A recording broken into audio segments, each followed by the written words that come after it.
இன்றைய முக்கிய செய்திகள். டிட்வா புயலால் வட மாவட்டங்களில் நாளை சூறைக்காற்று வீசும் என எச்சரிக்கை. தமிழ்நாட்டில் அடுத்த 6 நாட்களுக்கு மழை நீடிக்கும் என அறிவிப்பு. டெல்டா மாவட்டங்களில் ஆயிரக்கணக்கான ஏக்கர் நெற்பயிர்கள் நீரில் மூழ்கி சேதம். குடியிருப்புகளை மழை வெள்ளம் சூழ்ந்ததால் பொதுமக்கள் தவிப்பு. எஸ்ஐஆர் படிவத்தை ஒப்படைப்பதற்கான அவகாசம் 1 வாரம் நீட்டிப்பு. டிசம்பர் 16ஆம் தேதி வெளியாகிறது வரைவு வாக்காளர் பட்டியல். அவை சுமூகமாக நடைபெறுவதை மத்திய பாஜக அரசு விரும்பவில்லை. நாடாளுமன்ற மரபுகளை புதைக்குழிக்கு அனுப்புவதாக எதிர்க்கட்சிகள் குற்றச்சாட்டு.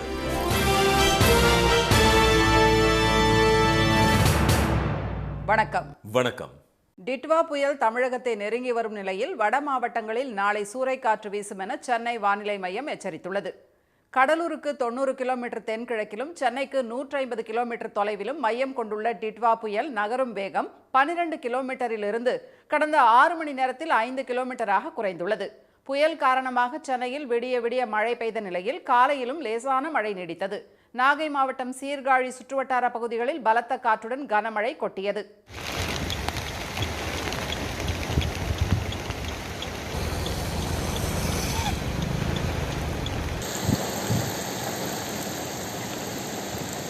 டிட்வா புயல் காரணமாக டெல்டா மற்றும் வட கடலோர பகுதிகளில் கடல் அலைகளின் சீற்றம் வழக்கத்திற்கு மாறாக அதிகரித்து காணப்படுகிறது. இதனால் மெரினா கடற்கரைக்கு செல்லும் சாலைகள் மூடப்பட்டன. சென்னை பழவேற்காட்டில் வழக்கத்தை விட 6 அடி உயரத்திற்கு அலைகள் மேலெழும்பி கடல் கொந்தளிப்புடன் காணப்பட்டது. திருவான்மையூர், நீலாங்கரை, பெசன் நகர் கடற்கரைகளுக்கு பொதுமக்கள் செல்லாமல் இருக்க காவல்துறையினர் பாதுகாப்பு பணியில் ஈடுபட்டுள்ளனர். டிட்வா புயலால் வட மாவட்டங்களில் இன்றிரவு 90 கிலோமீட்டர் வேகத்திலும் நாளை 55 கிலோமீட்டர் வேகத்திலும் சூறைக்காற்று வீசக்கூடும் என்று வானிலை மையம் எச்சரித்துள்ளது. இதனிடையே திருவள்ளூர், ராணிப்பேட்டை மாவட்டங்களில் இன்று அதி கனமழைக்கான சிவப்பு எச்சரிக்கை விடுத்துள்ள வானிலை மையம் சென்னை, காஞ்சிபுரம், செங்கல்பட்டு, வேலூர் ஆகிய மாவட்டங்களில் மிக கனமழைக்கு வாய்ப்புள்ளதாக தெரிவித்துள்ளது. திருப்பத்தூர், திருவண்ணாமலை, விழுப்புரம் ஆகிய மாவட்டங்களிலும் புதுச்சேரியில் ஓரிரு இடங்களில் கனமழைக்கான மஞ்சள் எச்சரிக்கை விடுக்கப்பட்டுள்ளது. தமிழ்நாட்டில் 6ஆம் தேதி வரை மழை நீடிக்கும் என்றும் வானிலை மையம் அறிவித்துள்ளது. டிட்வா புயல் காரணமாக பெய்யும் கனமழையால் டெல்டா மாவட்டங்களில் ஆயிரக்கணக்கான ஏக்கர் நெற்பயிர்கள் நீரில் மூழ்கி சேதமடைந்துள்ளன. நாகை மாவட்டத்தில் தொடர் மழை காரணமாக சுமார் 90,000 ஏக்கர் சம்பா, தாளடி பயிர்கள் மழை நீரில் மூழ்கியதாக விவசாயிகள் வேதனை தெரிவித்துள்ளனர். எங்களுக்கு ஆய்வு செய்து எல்லா பகுதியிலும் முழுமையாக ஒரு குழுவெல்லாம் அனுப்பி பார்த்து எங்களுக்கு ஏதாவது நிவாரணம் முழுமையாக ஒரு ஏக்கர் 30,000 கிட்டத்தட்ட செலவு பண்ணியிருக்கோம். இனிமேல் எங்களுக்கு ஜனவரி 28ஆம் தேதி தண்ணியை மேட்டூரில் சாத்திட்டாங்க அப்படின்னா மறு சாகுபடி செய்ய முடியாது. எங்கள் பக்கம்லாம் நாகப்பட்டினம் மாவட்டத்தை பொறுத்த வரைக்கும் காவேரி தண்ணி நம்பி தான் விவசாயம் பண்ணுறோம். இங்கே நிலத்தடி தண்ணினா உப்பு தண்ணியாக தான் இங்கே இருக்கும். மேல் வாட்டர் மட்டும்தான் நல்லாயிருக்கும் தண்ணி. எங்களுக்கு தண்ணி இனிமேல் கிடைக்காது. மறு விவசாயம் செய்யறதுக்கான வாய்ப்பே கிடையாது. நாங்கள் அப்படியே அழுகி போனதை அப்படியே விட்டுற வேண்டியதான். திருவாரூர் மாவட்டம் மன்னார்குடி சுற்றுவட்டார பகுதிகளில் சுமார் 2,000 ஏக்கர் சம்பா, தாளடி நெற்பயிர்கள் மழை நீரில் மூழ்கி சேதமடைந்துள்ளன. மயிலாடுதுறை மாவட்டம் செம்பனார் கோவில் பகுதியில் 500 ஏக்கர் விவசாய நிலத்தில் மழை நீர் தேங்கியதால் 15 நாட்களே ஆன நெற்பயிர்கள் சேதமடைந்துள்ளன. நாங்கள் ஒரு 4 வேலி பாரம்பரிய நெல் கருப்பு கவுனி நடவு நட்டுருக்கேன். நட்டு 35 நாள் பயிராக இருக்கு. இந்த டிட்வா புயலால எல்லாம் வெள்ளத்தில் சுத்தமாக மூழ்கிடுச்சு. இது அதிகம் வளரக்கூடிய பயிர்கிறதுனால சேத்துல எல்லாம் படிஞ்சு கிடக்கு. இனிமேல் மழை விட்டாலும் இந்த பயிர் கொண்டு வர்றது மிகவும் சிரமமான. மயிலாடுதுறை மாவட்டம் சந்திரபாடி மீனவ கிராமத்தில் கடல் சீற்றம் காரணமாக நுழைந்த கடல் நீரால் வீட்டு சுவர்கள், பொருட்கள் அரிக்கப்பட்டு சேதமடைவதாக பொதுமக்கள் தெரிவித்தனர். கடல் நீர் உட்புகுவதை தடுக்க கருங்கல் தடுப்புச் சுவர் அமைத்து தர வேண்டும் என அவர்கள் கோரிக்கை விடுத்துள்ளனர். வேதாரண்யம் உள்ளிட்ட பகுதிகளில் வெள்ளம் சூழ்ந்த பகுதிகளைச் சேர்ந்த 250க்கும் மேற்பட்ட குடும்பத்தினர் முகாம்களில் தங்க வைக்கப்பட்டுள்ளனர். நாகை அடுத்த நாகூர் குடியிருப்பு பகுதியில் வீடுகளுக்குள் மழைநீர் புகுந்தது. தேங்கியுள்ள மழைநீரை மோட்டார்கள் மூலம் அகற்றும் பணி நடைபெற்று வருகிறது. தஞ்சாவூர் மாவட்டத்தில் புன்னைநல்லூர் மாரியம்மன் கோவில் அருகில் குடியிருப்புகளை மழை வெள்ளம் சூழ்ந்துள்ளது. ராமேஸ்வரத்தில் 3 நாட்களாக தொடர்ந்து கனமழை கொட்டி வருவதால் மாந்தோப்பு, வேர்க்காடு உள்ளிட்ட இடங்களில் 200க்கும் மேற்பட்ட வீடுகளில் மழை நீர் தேங்கியுள்ளது. தூத்துக்குடி மாவட்டம் காயல்பட்டினத்தில் வீடுகளுக்குள் மழைநீர் புகுந்ததால் மக்கள் சிரமத்திற்கு உள்ளாகினர். விழுப்புரம் மாவட்டம் மரக்காணம், உப்பளங்களில் 3 அடி உயரத்திற்கு மழைநீர் தேங்கியதால் 3000 ஏக்கர் உப்பு உற்பத்தி பாதிக்கப்பட்டுள்ளது. வாக்காளர் பட்டியல் சிறப்பு தீவிர திருத்த படிவத்தை பூர்த்தி செய்து சமர்ப்பிப்பதற்கான கால அவகாசம் டிசம்பர் 11ஆம் தேதி வரை நீட்டிக்கப்பட்டுள்ளது. பீகாரை தொடர்ந்து தமிழ்நாடு, புதுச்சேரி, கேரளா உள்ளிட்ட 12 மாநிலங்களில் கடந்த 4ஆம் தேதி முதல் எஸ்ஐஆர் பணிகள் நடைபெற்று வருகின்றன. தமிழ்நாடு முழுவதும் 68,470 வாக்குச்சாவடி நிலை அலுவலர்கள் வீடு வீடாக சென்று வாக்காளர்களுக்கு கணக்கீட்டு படிவங்களை விநியோகித்து வருகின்றனர். மழைக்காலம் மற்றும் பண்டிகை காலம் என்பதால் இந்த பணிகளை ஒத்திவைக்க வேண்டுமென திமுக, காங்கிரஸ் உள்ளிட்ட எதிர்க்கட்சிகள் வலியுறுத்தின. எஸ்ஐஆர் படிவத்தில் 2002ஆம் ஆண்டு வாக்காளர் பட்டியல் விவரம் கேட்கப்பட்டிருப்பதும் பொதுமக்களிடையே பெரும் குழப்பத்தை ஏற்படுத்தியது. பூர்த்தி செய்யப்பட்ட படிவத்தை வழங்குவதற்கான அவகாசம் நீட்டிக்கப்படாது என அறிவிக்கப்பட்டிருந்தது. இதனால் வெளியூர் சென்றவர்கள், இடம் மாறியவர்கள் என பல்வேறு தரப்பினரும் ஏமாற்றமடைந்தனர். இந்நிலையில் பூர்த்தி செய்யப்பட்ட விண்ணப்பங்களை ஒப்படைப்பதற்கான அவகாசம் மேலும் 1 வாரம் நீட்டிக்கப்பட்டுள்ளது. அதாவது டிசம்பர் 11ஆம் தேதி வரை கால அவகாசத்தை நீட்டித்து தலைமை தேர்தல் ஆணையம் உத்தரவிட்டுள்ளது. வரைவு வாக்காளர் பட்டியல் டிசம்பர் 16ஆம் தேதியும், இறுதி வாக்காளர் பட்டியல் பிப்ரவரி 14ஆம் தேதியும் வெளியாகும் என்று ஆணையம் கூறியுள்ளது. வரைவு வாக்காளர் பட்டியலில் ஆட்சேபனை இருந்தால் அடுத்த 20 நாட்களுக்குள், அதாவது ஜனவரி 15ஆம் தேதி வரை அதிகாரிகளிடம் முறையிடலாம் என்றும் தேர்தல் ஆணையம் தெரிவித்துள்ளது. மரபுகளை புதைக்குழிக்கு கொண்டு செல்லும் மத்திய பாஜக அரசு நாடாளுமன்றம் சுமூகமாக செயல்படுவதை தடுப்பதாக எதிர்க்கட்சிகள் குற்றம் சாட்டியுள்ளன. நாளை தொடங்கும் குளிர்கால கூட்டத்தொடர் 19ஆம் தேதி வரை நடைபெறவுள்ளது. அணுசக்தி துறையில் தனியார் பங்களிப்பை ஊக்குவிக்கும் வகையில் 1962ஆம் ஆண்டின் அணுசக்தி திட்டத்தில் திருத்த மசோதா, பல்கலைக்கழகங்களும் உயர்கல்வி நிறுவனங்களும் தன்னாட்சி அந்தஸ்துடன் செயல்பட வழி செய்யும் உயர்கல்வித்துறை ஆணைய மசோதா உள்ளிட்ட 14 முக்கிய மசோதாக்கள் இந்த கூட்டத்தொடரில் தாக்கல் செய்யப்பட உள்ளன. இந்நிலையில் அவையை சுமூகமாக நடத்துவது குறித்து அனைத்துக் கட்சி கூட்டத்தை அரசு இன்று கூட்டியது. பாதுகாப்புத்துறை அமைச்சர் திரு ராஜ்நாத் சிங் தலைமையில் நடைபெற்ற இந்த கூட்டத்தில் அமைச்சர்கள் திரு கிரண் ரிஜிஜு, திரு ஜே.பி. நட்டா, காங்கிரஸ் சார்பில் திரு கௌரவ் கோகாய், திமுக மக்களவை குழு தலைவர் திரு டி.ஆர். பாலு, திரிணாமுல் எம்பி திரு டெரிக் ஓ பிரையன் உள்ளிட்டோர் கலந்து கொண்டனர். இதில் டெல்லியில் நடந்த குண்டுவெடிப்பு, எஸ்ஐஆர் விவகாரம், நாடு முழுவதும் காற்று மாசு அதிகரிப்பு, இயற்கை சீற்றங்களை எதிர்கொள்ள ஆயத்தம் இல்லாத நிலை உள்ளிட்டவை குறித்து விவாதிக்க எதிர்க்கட்சிகள் வலியுறுத்திய நிலையில் அவையை சுமூகமாக நடத்த முழு ஒத்துழைப்பு தருமாறு திரு கிரண் ரிஜிஜு கேட்டுக்கொண்டார். பின்னர் செய்தியாளர்களிடம் பேசிய திரு கௌரவ் கோகாய், நாளை தொடங்க உள்ள குளிர்கால கூட்டத்தொடர்தான் மிக குறுகியதாக இருக்கும் என்றார். விவாதத்திற்கு அவகாசம் தராமல் மரபுகளை புதைக்குழிக்கு பாஜக அரசு கொண்டு செல்வதாக அவர் குற்றம் சாட்டினார். 19 दिनों के लिए, जिसमें से सिर्फ 15 दिनों के अंदर चर्चा हो सकती है, सबसे छोटा ये शीतकालीन सत्र होगा कि सरकार खुद पार्लियामेंट को डिरेल करना चाहती है.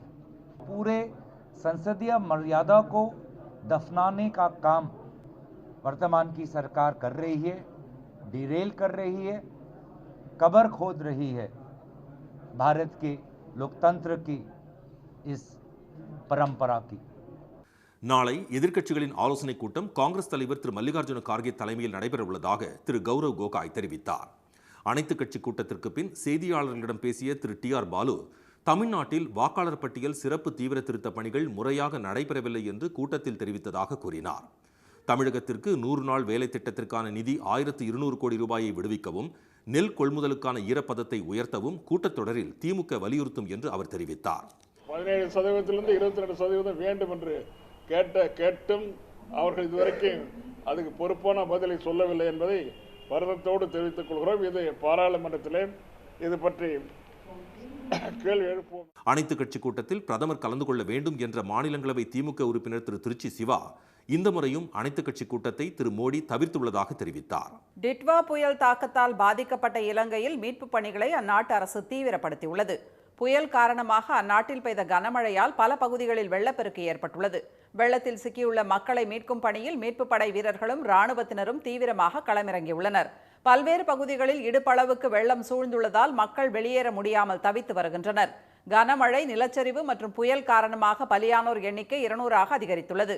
கண்டி மற்றும் பதுளையில் அதிக எண்ணிக்கையில் உயிரிழப்புகள் ஏற்பட்டுள்ளன. 220க்கும் மேற்பட்டோர் காணாமல் போனதாக கூறப்படுகிறது. ஆயிரக்கணக்கான வீடுகள் வெள்ளத்தில் மூழ்கிய நிலையில் லட்சக்கணக்கான மக்கள் உணவின்றி தவித்து வருகின்றனர். இலங்கையின் மீட்புப் பணிகளுக்கு இந்தியா உதவிக்கரம் நீட்டியுள்ளது. இந்திய கடற்படை வீரர்கள் ஹெலிகாப்டர்களில் சென்று வெள்ளத்தில் தத்தளித்துக் கொண்டிருந்தவர்களை பத்திரமாக மீட்டனர். அனுராதாபுராவில் நீரில் மூழ்கிய பேருந்திலிருந்து 69 பேர் மீட்கப்பட்டனர். இதனிடையே டிட்வா புயலால் பாதிக்கப்பட்டுள்ள இலங்கை மக்களுக்கு துணை நிற்க தமிழ்நாடு தயாராக உள்ளதாக முதலமைச்சர் திரு மு.க. ஸ்டாலின் தெரிவித்துள்ளார். அவர் வெளியிட்டுள்ள அறிக்கையில், இலங்கை மக்களுக்கு மத்திய அரசின் மூலம் உணவுப் பொருட்கள், மருந்து பொருட்கள் உள்ளிட்டவற்றை வழங்க தமிழ்நாடு அரசு தயாராக உள்ளதாக கூறியுள்ளார். இயற்கை பேரிடரால் உயிரிழந்தவர்களுக்கு ஆழ்ந்த இரங்கல் தெரிவித்துள்ள திரு ஸ்டாலின், இலங்கை மக்களின் பெருந்துயரில் தமிழ்நாடும் தமிழ்நாட்டு மக்களும் பங்கெடுப்பதாக கூறியுள்ளார். இலங்கையில் சிக்கித் தவிக்கும் தமிழ்நாட்டு பயணிகளை மீட்க அயலக தமிழர் நலன் மற்றும் மறுவாழ்வுத்துறை சார்பில் நடவடிக்கை எடுக்கப்பட்டு முதற்கட்டமாக 177 பேர் அழைத்து வரப்பட்டுள்ளதாக அவர் தெரிவித்துள்ளார். இனி வருவது செய்தி துளிகள். நவம்பர் மாதம் பல உத்வேகங்களை கொண்டு வந்துள்ளதாக மனதின் குரல் நிகழ்ச்சியில் உரையாற்றிய பிரதமர் திரு மோடி தெரிவித்துள்ளார். அயோத்தி ராமர் கோவிலில் தர்மக்கொடி ஏற்றப்பட்டதையும் இந்திய கடற்படையில் INS மாஹே கப்பல் இணைக்கப்பட்டது பற்றியும் அவர் குறிப்பிட்டுள்ளார். 357 மில்லியன் டன் உணவு தானிய உற்பத்தியுடன் இந்தியா வரலாற்று சாதனை படைத்துள்ளதாகவும் நாட்டின் தானிய உற்பத்தி 10 ஆண்டுகளுக்கு முன்பு இருந்ததை விட 100 மில்லியன் டன் அதிகரித்துள்ளதாகவும் திரு மோடி தெரிவித்துள்ளார். G20 உச்சி மாநாட்டின் போது தென்னாப்பிரிக்க அதிபருக்கு நடராஜர் வெண்கல சிலையை பரிசளித்ததாகவும் தமிழ்நாட்டின் தஞ்சை கலாச்சார பாரம்பரியத்தில் வேரூன்றிய சோழர் கால கைவினை திறனுக்கு அந்த சிலை ஒரு அற்புதமான எடுத்துக்காட்டு என்றும் அவர் கூறியுள்ளார். நேஷனல் ஹெரால்டு பத்திரிகை தொடர்பான வழக்கில் காங்கிரஸ் மூத்த தலைவர் திருமதி சோனியா காந்தி, எதிர்க்கட்சித் தலைவர் திரு ராகுல் காந்தி உட்பட 6 பேர் மீது டெல்லி பொருளாதார குற்றப்பிரிவு போலீசார் புதிதாக FIR பதிவு செய்துள்ளனர். அமலாக்கத்துறை அதிகாரிகள் அளித்த புகாரின் பேரில் இந்த நடவடிக்கை எடுக்கப்பட்டுள்ளதாக கூறப்படுகிறது. இதனிடையே பிரதமர் திரு மோடி, உள்துறை அமைச்சர் திரு அமித்ஷா இணைந்து அரசியல் பழிவாங்கும் நடவடிக்கையில் ஈடுபட்டு வருவதாகவும் இறுதியில் சத்தியமே வெல்லும் என்றும் காங்கிரஸ் பொதுச் செயலாளர் திரு ஜெயராம் ரமேஷ் தமது X வலைதள பதிவில் தெரிவித்துள்ளார். அச்சுறுத்துகிறவர்கள்தான் உண்மையிலேயே பாதுகாப்பு உணர்வற்ற கோழைகள் என்பதாகவும் அவர் குறிப்பிட்டுள்ளார். ஆளுநர் மாளிகைகளின் பெயர் ராஜ்பவன் என்பதற்கு பதில் லோக்பவன் என மாற்றம் செய்யப்பட்டுள்ளது. அனைத்து மாநிலங்களிலும் உள்ள ராஜ்பவன்கள் இனி லோக்பவன் என்றும், யூனியன் பிரதேசங்களில் உள்ள ராஜ் நிவாஸ்கள் இனி லோக் நிவாஸ் என்றும் மாற்றப்படுவதாக உள்துறை அமைச்சகம் தெரிவித்துள்ளது. கடந்த ஆண்டு நடைபெற்ற ஆளுநர்கள் மாநாட்டில் ஆளுநர்கள் முன்வைத்த கோரிக்கையை ஏற்று இந்த மாற்றம் செய்யப்பட்டுள்ளதாக கூறப்படுகிறது. இதுகுறித்து முதலமைச்சர் திரு மு.க. ஸ்டாலின் வெளியிட்டுள்ள வலைதள பதிவில் பெயர் மாற்றத்தை விட சிந்தனை மாற்றமே தேவை என்று கூறியுள்ளார். சட்டமன்றத்தை மதிக்காதவர்கள் மக்கள் மாளிகை என பெயர் மாற்றுவது கண்துடைப்பா, மக்களாட்சி தத்துவத்தின் கண்களில் மண்ணை தூவுவதற்கா என்று அவர் வினவியுள்ளார். தஞ்சை பள்ளி அக்ரஹாரம் பகுதியில் புயல் காரணமாக முறிந்து விழ இருந்த சாலையோர தென்னை மரத்தை பாதுகாப்பு கருதி தீயணைப்புத் துறையினர் வெட்டி அகற்றினர். வெட்டப்பட்ட மரம் கீழே விழுந்ததும் இளநீர் மற்றும் தேங்காய்களை அப்பகுதியினர் போட்டி போட்டு பறித்துச் சென்றனர். திருவண்ணாமலை கார்த்திகை தீப திருவிழாவை முன்னிட்டு டிசம்பர் 3ஆம் தேதி பக்தர்கள் மலையேற இந்த ஆண்டும் தடை விதிக்கப்பட்டுள்ளது. கார்த்திகை தீப திருவிழாவின் முக்கிய நிகழ்வாக வரும் 3ஆம் தேதி அதிகாலை பரணி தீபம் ஏற்றப்படும்.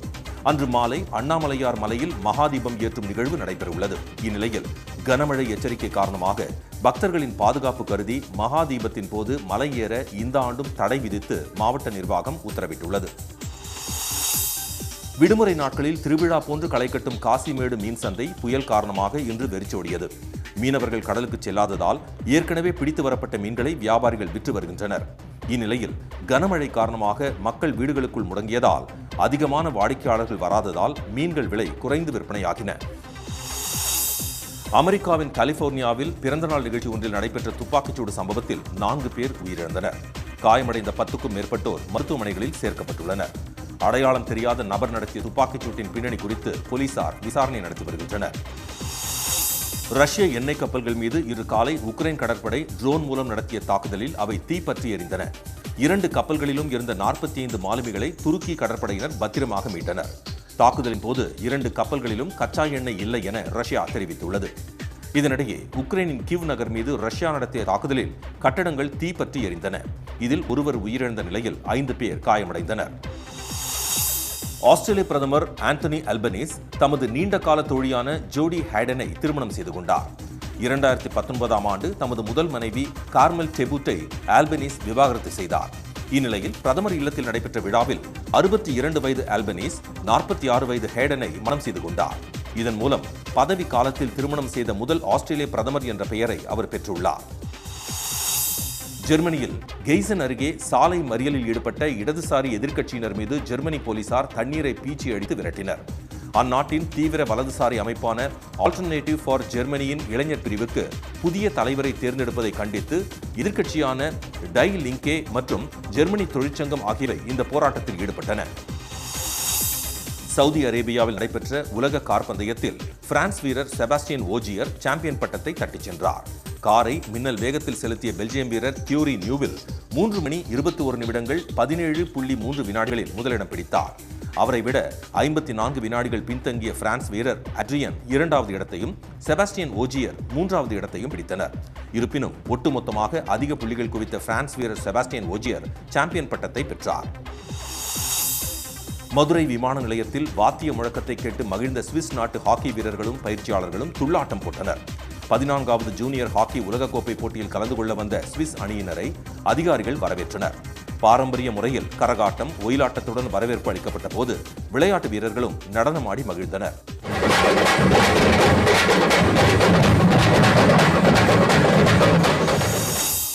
சென்னையில் இன்று ஆபரண தங்கத்தின் விலை எந்த மாற்றமும் இன்றி ஒரு சவரன் 95,840 ரூபாயாகவும் 1 கிராம் 11,980 ரூபாயாகவும் உள்ளது. இதேபோல் வெள்ளி விலையும் மாற்றமின்றி 1 கிராம் 192 ரூபாயாக உள்ளது. மீண்டும் இன்றைய முக்கிய செய்திகள். டிட்வா புயல் தமிழகத்தை நெருங்கி வரும் நிலையில் வட மாவட்டங்களில் நாளை சூறைக்காற்று வீசும் என சென்னை வானிலை மையம் எச்சரித்துள்ளது. வாக்காளர் பட்டியல் சிறப்பு தீவிர திருத்த படிவத்தை பூர்த்தி செய்து சமர்ப்பிப்பதற்கான அவகாசம் டிசம்பர் 11ஆம் தேதி வரை நீட்டிக்கப்பட்டுள்ளது. மரபுகளை புதைக்குழிக்கு கொண்டு செல்லும் மத்திய பாஜக அரசு நாடாளுமன்றம் சுமூகமாக செயல்படுவதை தடுப்பதாக எதிர்க்கட்சிகள் குற்றம் சாட்டியுள்ளன. இத்துடன் இந்த செய்திகள் நிறைவடைகின்றன. மீண்டும் சன் டிவியில் செய்திகள் காலை 7:30 மணிக்கு. செய்திகளை உடனுக்குடன் தெரிந்து கொள்ள QR கோடை ஸ்கேன் செய்து சன் நியூஸ் வாட்ஸ்அப் சேனலுடன் இணைந்திருங்கள். வணக்கம். வணக்கம். உடனுக்குடன் செய்திகளை தெரிந்து கொள்ள சன் நியூஸ் பெல் ஐகானை கிளிக் பண்ணுங்க.